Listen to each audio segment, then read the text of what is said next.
Hello, everyone. Before we get into our first of 4 employer engagement sessions, I would like to begin by acknowledging that we are in Mi'kma'ki, the traditional and unceded territory of the Mi'kmaq people. We are privileged to be able to live, work, and play on this land as Nova Scotians. Thank you all for sharing your time with me, and welcome to Independent Living Nova Scotia's Employer Engagement Series. So, ILNS is a registered charity supporting persons with disabilities to make informed choices about how they want to live their lives. So, we also fall under Independent Living Canada, and they are our national umbrella organization representing 25 IL centers across Canada. So Independent Living Canada envisions an inclusive and accessible society where people with disabilities are valued equally and participate fully in society. So my name is Caitlin Phillips. I'm going to briefly go over some of our services here at ILNS. So we do provide employment skills training programming, specifically right now for youth with disabilities. So we offer a RISE program, which helps youth between the ages of 18 to 30 years old the skills and experience to successfully integrate into the world of work.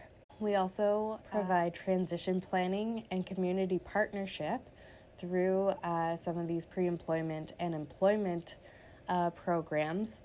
Specifically, each participant, whichever program they are in, they do receive a transition plan. So if they're in a pre-employment program like our community access program, this is so that they can become fully integrated into their communities and reach whatever goals those may be. So whether that's, volunteering, moving on to employment, going back to school, or a combination of those things, they do leave CAP or this program with a community action plan. And then within RISE, there is a more specific transition plan that is going to list what skills they've obtained and worked on, and then also what they might still need to work on and what their goals are for the future. So again, with these transition plans, it helps them take the next steps wherever they will go. And then we also partner with a variety of community organizations, or some of which fall under the Nova Scotia work centers, so that we can connect participants to individual caseworkers that can help them reach further within their transition plan. We also provide sector-based training.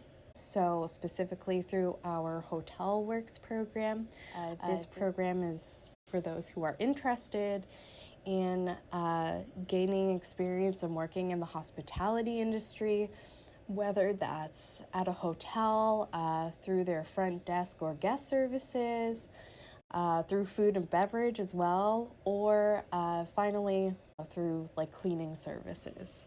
So we also have advocacy and peer support. So we're really big on helping consumers become self-advocates, know how to communicate and how to advocate for themselves. We do different workshops on, self-disclosure. We also offer peer support events and activities. So some long-standing peer support events include our Art of Disability Festival and our Christmas Gala and Dance. Also more recently, we have started offering food support through our Fresh Eats programming as well. And then I also just want to briefly touch on our research and community development. So Throughout the years, we've been involved in a variety of research projects, to solve issues and create a better community for everyone. Specifically, a couple of years ago, we were involved in a business case to develop the research for a 24-hour model. So individuals with significant physical disabilities could be successful and live within community. And now that has transitioned into a pilot project, which is really exciting. So we had 4 individuals, 3 of which were living in long-term care, moved back into community in the fall of 2022. So we do conduct research and really strive for community development as well. So today's session is about dispelling myths about disability. We are going to go over some terminology as well as some disability statistics. And then finally, we are also going to go over myths versus the facts surrounding disability. And then in upcoming videos, we're going to talk about the following topics: accessible planning and business, accessible recruiting and hiring, and creating an inclusive environment. So what is the goal of these sessions? There are 2 goals. Specifically, we want to advocate for and discuss ways to support persons with disabilities to find lasting and meaningful employment, and to also educate and support employers in adapting to changing workplace cultures and accommodating diversity. So what is disability? We're going to explore this in the following slides. So disability is a social or functional limitation that restricts the ability to perform daily activities. It is also the social experience of exclusion based on an impairment. An impairment is a physiological, psychological, or anatomical loss, abnormality, or situation, and it may or may not cause a functional limitation. A functional limitation is a restriction of sensory, mental, or physical disabilities. PWD is a person with a disability. Accommodation is removing barriers. And then barriers is anything that might be in the way to prevent someone's full participation in life. All right, so impairment and disability. What's the difference? So we're about to watch a short video where Miroslava Tatarin explains the distinction. A little bit more about Miroslava. She is a disability rights program officer for Wellspring Philanthropic Funds and AIDS-Free World's advisor on disability and AIDS. She has a master's in science in public health in developing countries from the London School of Hygiene and Tropical Medicine. She studied international development and spent a year working for the Resource Center for Persons with Disabilities in Tamale, Ghana, West Africa. All right, so let's check out this video. What is the difference between disability and impairment? Well, impairment is a physical situation that somebody has. So, for example, if somebody can't walk well, they have a mobility impairment. And if somebody is deaf, then they have a hearing impairment.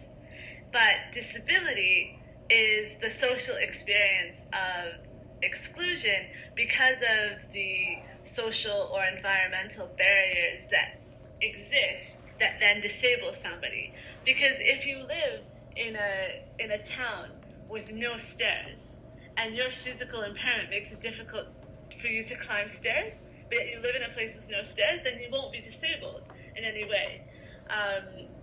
So that's the difference. So persons with disabilities include those who have long-term physical, mental, intellectual, or sensory impairments, which, in interaction with various barriers, may hinder their full and effective participation on an equal basis with others. And this quote comes from the UN Convention on the Rights of Persons with Disabilities. So it is important to make the distinction that disability is talking about the social experience of exclusion from society based on an impairment.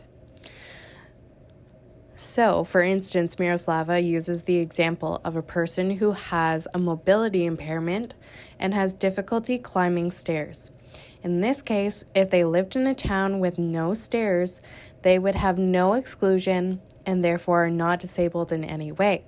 They are able to participate fully in their community, and this framework for looking at disability is very important to consider. So, evolution of the concept of disability, from medical to social. So, the concept of disability has evolved over the past 3 decades, moving from a medical model to a social one. Initially, concepts focused more on physical and sensory impairments, as well as the health conditions of an individual. The social model of disability has evolved to include cognitive and mental health related impairments and any barriers which may prevent or limit one's full participation in society. And this also includes stigma. Barriers posed by the environment also need to be addressed in order to give everyone an equal chance of participating more fully in society. So these concepts are based on the UNCRPD, or the United Nations Convention on the Rights of Persons with Disabilities. Just to summarize, the ideas and concepts of disability are changing, and that is why it is important that we all participate in discussions and videos like the one we are having here today. So we're going to go over some recent benchmarks and milestones. So in 2012, Statistics Canada reported 3.8 million Canadians as having a disability in the Canadian Survey on Disability. In 2013, Canada committed to introduce a new generation of labor market agreements for persons with disabilities, and this was called the Economic Action Plan. In 2014, then there was a Canada-Nova Scotia labor market agreement for persons with disabilities. So again, the agreement is an opportunity to maintain and strengthen Nova Scotia's labor market programs and services for persons with disabilities by continuing to support provincial labor markets programs and services. So then on April 27th, Nova Scotia was the third province to pass accessibility legislation with Bill 59, the Accessibility Act. Jerry Post was named Executive Director of Accessibility, and the Accessibility Act was introduced in 2016, but was redrafted in 2017 as there needed to be some changes. So for instance, the 2030 deadline was created. In 2018, Statistics Canada reported that 6.2 million, or 1 in 5 Canadians, as having a disability in another Canadian Survey on Disability that occurred within 2017. Looking towards the future, 2030 is Nova Scotia's end goal to becoming accessible, and we all have a part to play. So there are 6 principal areas that are being focused on, which include the built environment, education, employment, goods and services, information and communication, and transportation. We do have a chart or a comparison between the 2012 and 2017 Canadian Survey on Disability. There are some differences within both surveys.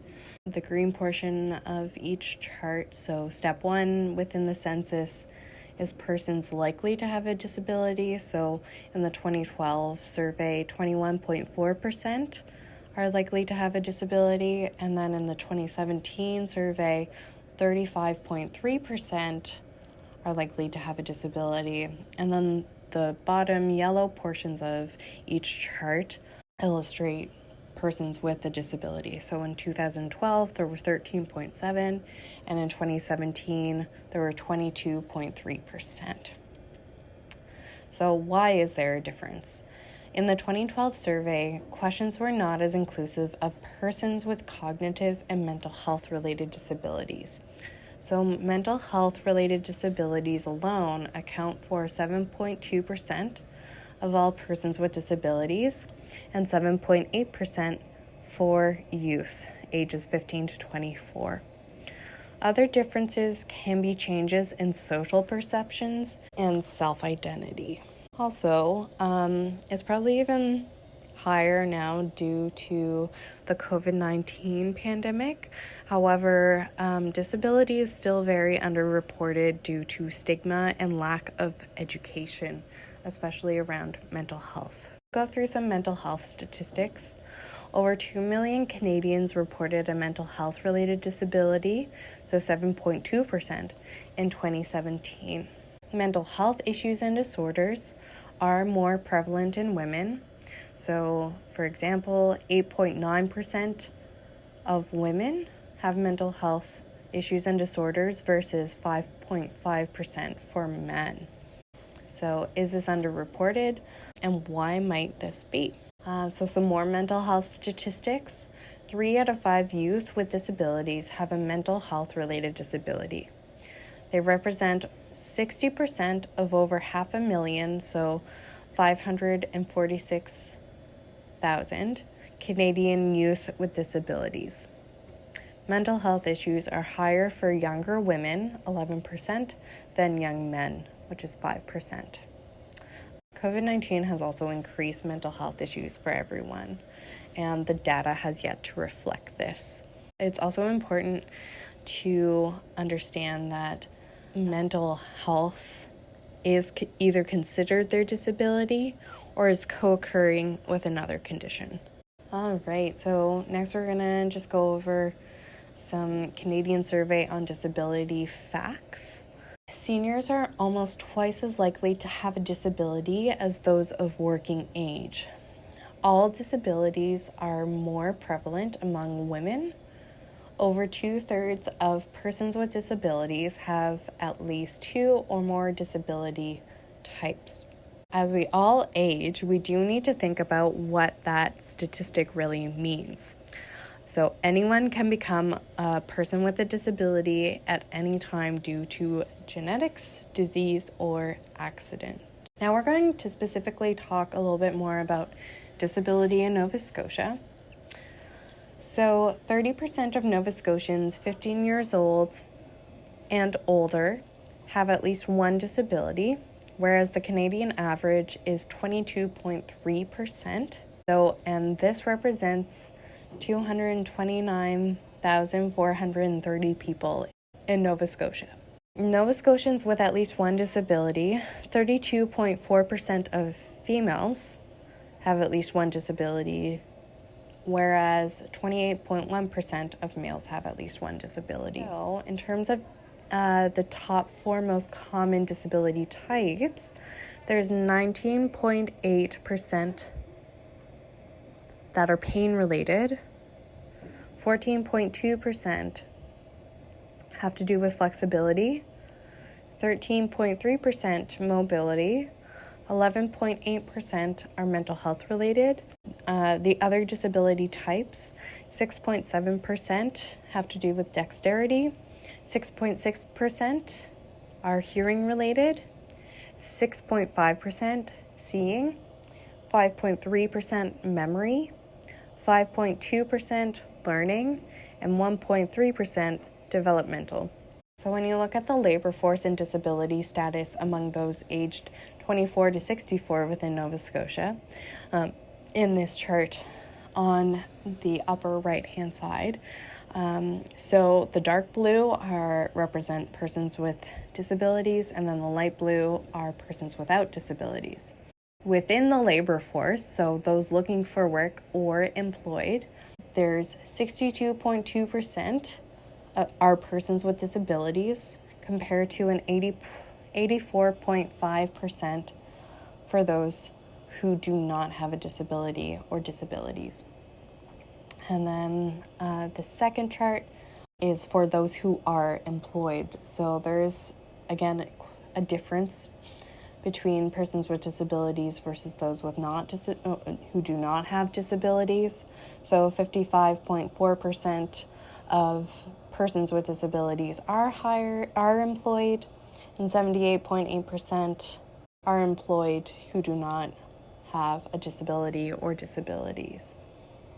And then the final breakdown on this slide shows the level of disability or the percentage of disability in different age groups. So youth ages 15 to 24, 21% have disabilities. Working age adults who are between 25 and 64 represent 29%. And then older adults who are 65 or older represent 43%. NS has the highest rates of disability in Canada. All the numbers are higher. Mental health is over 4% higher than the national average. So what can we as Nova Scotians do to support the members of our community with their mental health? All right, so intersectionality is an analytical framework for understanding how aspects of a person's social and political identities combine to create different modes of discrimination and privilege. Examples of these aspects are gender, caste, sex, race, class, sexuality, religion, disability, physical appearance, and height.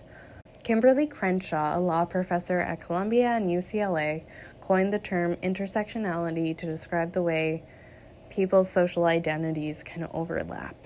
So in order to advance, we all must commit to learning more about issues of ableism, racial equity, gender equity, and intersectionality. And we are going to discuss intersectionality more in future sessions, but it is important to recognize how each person's individual experiences contribute to their thoughts, feelings, value systems, and behaviors. For example, a Black man who just moved here from another country and identifies as having a mental illness and is also gay. He will have a different experience than a white woman born in Canada who has a physical disability and identifies as straight. Both are persons with disabilities, but their situations and experiences are very different. It is important to remember that we are all having unique experiences and are individuals. No one wants to be put into a box, especially one that limits their potential. So again, the most common disability types include pain, flexibility, mobility, and mental health. So the Canadian population ages 15 years and over with a disability by disability type and age group. So it does go over the disability type and percentage for, those 15 years old and older. Given the lower rate of employment for persons with disabilities that we have talked about, it is useful to provide an indication of the total size of the potential labor force with disabilities under the best case scenario, which is an inclusive labor market without discrimination, with full accessibility and accommodation. Work potential is a way to examine how the labor market might change under these more inclusive conditions by describing non-working individuals who might be likely to enter paid employment under this best case scenario. It is not an attempt to measure one's internal capacity, ability to work, or even likelihood of finding employment under current conditions. Improving our understanding of the population of potential workers could aid in better targeting for labor market programs. So now we're going to move into some myths and dispelling them. So myth number 1, persons with disabilities can't be employed. A few facts here. A contributing factor to PWDs not working is exclusion and stigma. Nearly 645,000 PWDs have potential for employment in an inclusive labor market. And then finally, 77% of people have mild disabilities, and 70% with more severe disabilities work full time. So myth number 2, considerable experience is necessary to accommodate workers with disabilities. So most accommodations are simple and inexpensive. Less than 4% require building modifications, and the government and other funding can cover some or all of the cost. So we are going to discuss accommodation options further in our next video, Accessible Planning in Business. However, changes in job duties and modified hours are some examples of simple and inexpensive accommodations. So in reality, and with proper planning and knowledge, most job accommodations are simple and inexpensive. But we are going to go over a list right now about the most common workplace accommodations. So modified work hours, days, or reduced hours cost nothing and can be as easy as offering part-time to 2 people instead of 1 full-time person. Number 2, modified or different duties. Number 3, special chair or back support. And number 4, modified or ergonomic workstation. Could also include a standing desk, etc. So with number 3 and number 4, there is some cost associated, but this can be subsidized or covered by the government. Number 5, working from home some or all of the time.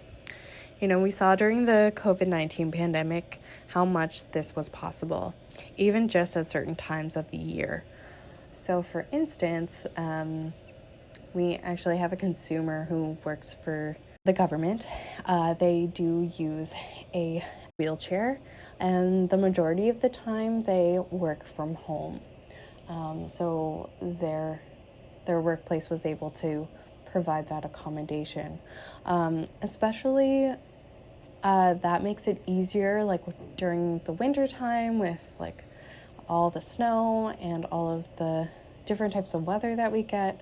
Creating that accommodation and ensuring that someone could work from home in those situations is a really easy accommodation to be made. Number 6, computer, tablet, or phone with special software. So this could potentially be speech to text, reading out loud, larger print, or other things. So most computers and phones have this built in with some setting changes and again require no cost. Number 7, human support. So this can be a personal support worker or simply an assistant or team member collaboration. So costs are covered by the government depending on the needs. Number 8, adapted or accessible parking. So regardless, there should be accessible parking spaces at all locations. This usually costs nothing, or again, a business can access funding from the government or the Rick Hansen Foundation. Number 9, technical aids. So there are different technologies. For instance, we have a consumer who is nonverbal, so they've used a word board to communicate. They also have a program that uses text and then speaks aloud that they can use as well. So these are just some examples of technical aids. Number 10, accessible elevators. So this is often the most expensive adaptation, but really it is necessary, and the government's target of 2030 includes these retrofits for older buildings. I've also heard of other organizations moving things around so that the person has everything they need on the main floor and only modifying one floor. So this is a good option while elevator construction is ongoing as well and costs very little. So 11, handrails, ramps, widened doorways, and hallways. So again, one of the higher costs, but funding is available. So number 12, communication aids. So this can include ASL interpreters. Someone who needs this all the time will have these assets in place and likely have funding attached to them for it. What's also very cool that happened during COVID was some interpreter services were using tablets that the person with a disability would place on the table facing the person they wish to speak with, and the interpreter can assist virtually. Number 13, adapted washrooms. There is a cost associated with this, but again can be funded. And then 14, specialized transportation. So I have never met anyone who requires this from their employer, which is likely why it is so low on the list. So here in Halifax, we have Accessibus, and most other cities have these or similar services. That being said, in rural areas, this can be a challenge in accessing transportation, accessible transportation. So the person may require a cab on occasion. The other thing, to consider with this in terms of specialized transportation or the limit of that is perhaps, again, being able to work from home, depending on what is required from the employee. Myth number 3, I can't fire or discipline an employee with a disability. There are no special procedures for hiring or disciplining employees with disabilities. It's important to establish clear expectations from the start and to follow the usual company guidelines.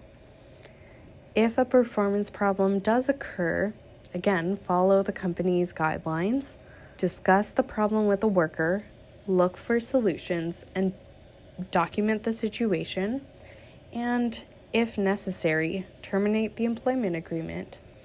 So this area will be discussed in further detail in another video, so the one on accessible recruiting and hiring. Myth number 4, it's difficult to interview individuals with disabilities because of the fear of violating human rights laws. The key is to focus on abilities, not disabilities. So always assume ability, focus on their strengths as you would with any potential employee. And asking clarifying interview questions can be helpful. Again, ask the same job-related questions as other applicants. And then finally, ask if any accommodation is needed. Once you've hired someone with a disability, there's also a good chance they will stay. So for instance, Pizza Hut finds that workers with disabilities are 5 times more likely to stay than people without disabilities. At the end of the day, all employees want to feel that their employer listens to them and their needs. So just ask. Persons with disabilities are usually pretty good about knowing what they need. If they feel like they can't talk to you, then they won't bring things up, and this will lead to more issues later on. Better to be upfront and try to accommodate them from the beginning. This will lead to a higher work satisfaction, better relationships with employees, and a more inclusive workplace overall. Myth number 5, individuals with disabilities are more sensitive than other people. So fact, individuals with disabilities are just like any other person you employ. And then another fact is that PWDs are individuals with individual needs. So we can't be afraid to educate ourselves and have these conversations. PWDs are not any more easily offended than persons without disabilities.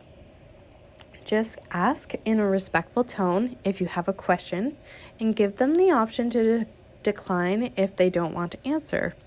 Use person-centered language. Ask them about themselves, not all persons with disabilities, because that's not what they are. They can only speak to their own experiences, as we all can. Myth number 6. Individuals with disabilities can't do the job as well. So, 2 facts here. Individuals with disabilities are just like any other person you employ. They have their own unique skill sets and interests. And then some disabilities make the job easier and can enhance certain skills. So, for instance, some people with autism are really good at math, coding, etc. Some people have increased attention to detail due to their disability.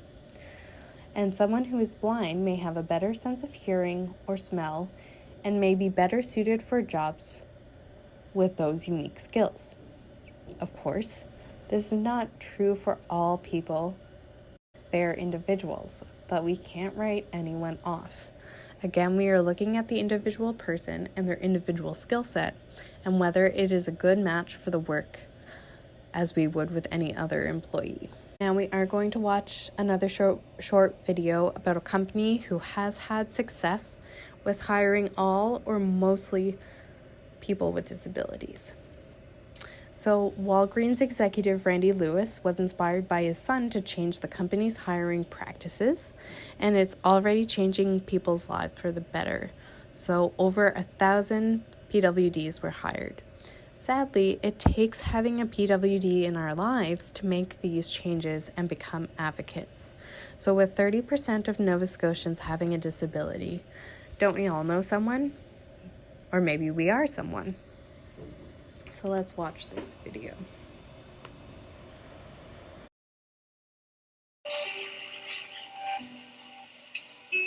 I feel like it's shooting to the stars, having a job. Maybe we can demonstrate to the world that people with disabilities can perform as well or better.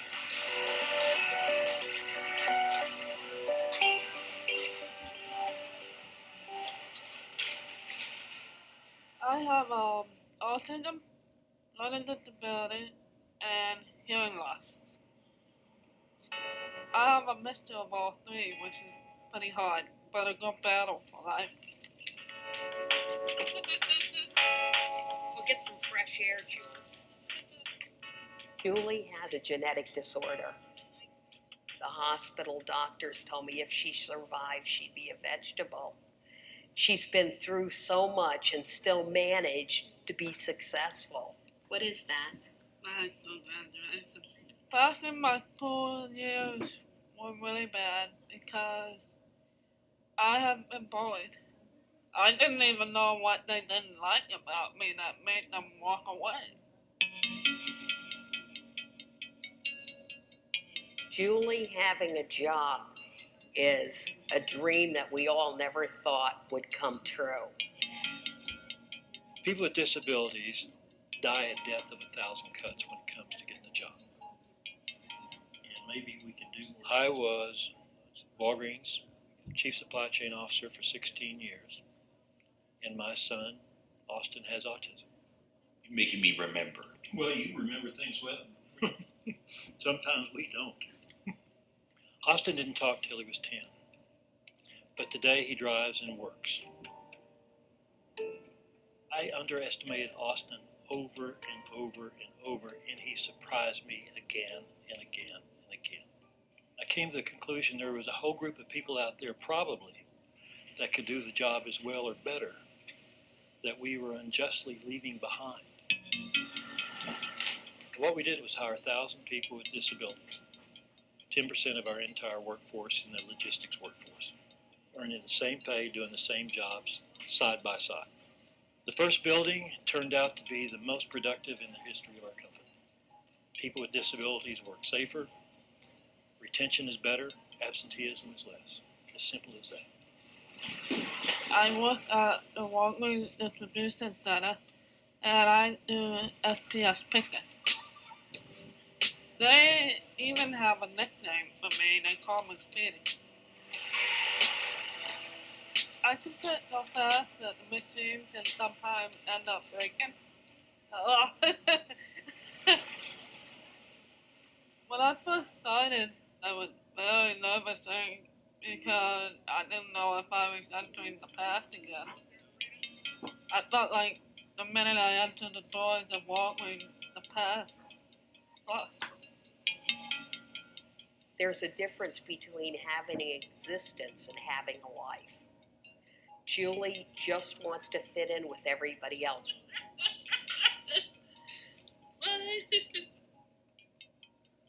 When I first walked into my job, I didn't realize love was coming next too. No, I put that over there on purpose. Austin has few pleasures. One of his seasonal pleasures is taking cattails that come in the fall, and he likes to pull them apart and watch the seeds float around.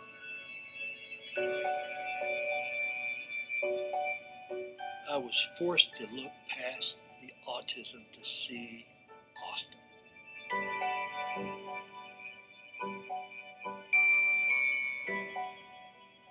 I think we have demonstrated beyond a reasonable doubt that people with disabilities can do the job.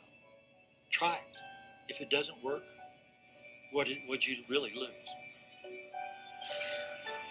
It'll take a lot more people doing this. But if we can move the world that millionth of an inch, it makes it all worthwhile. They just like you for who you are.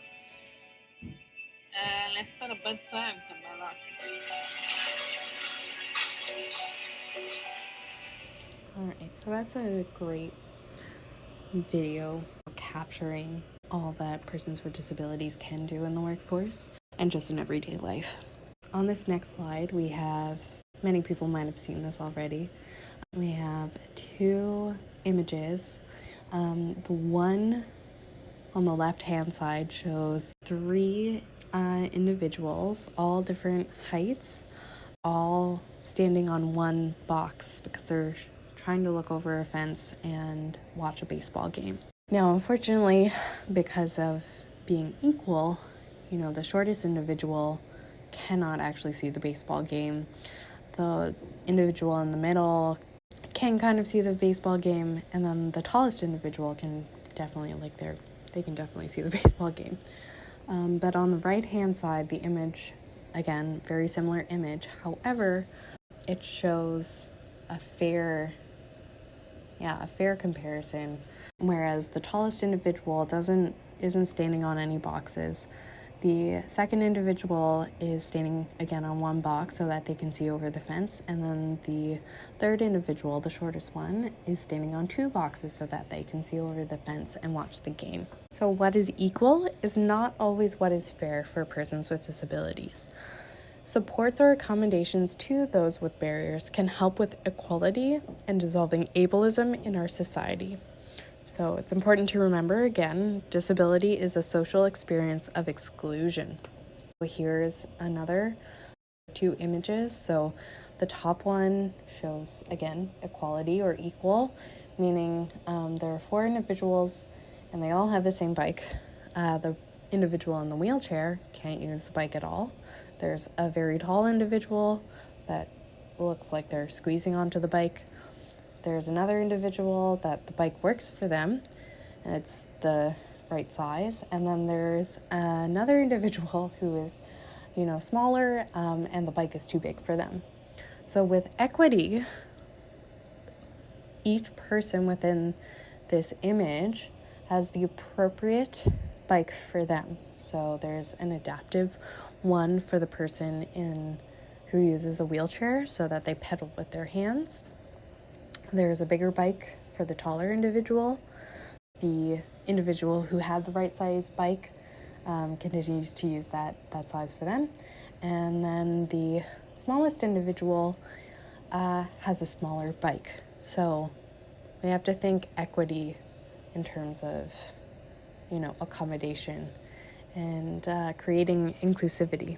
Thank you all for watching this video. Feel free to reach out to us if you have any questions by reaching out to Independent Living Nova Scotia. Our number is 902-453-0004, or you can email us at ilnsadmin, admin, at ilns.ca.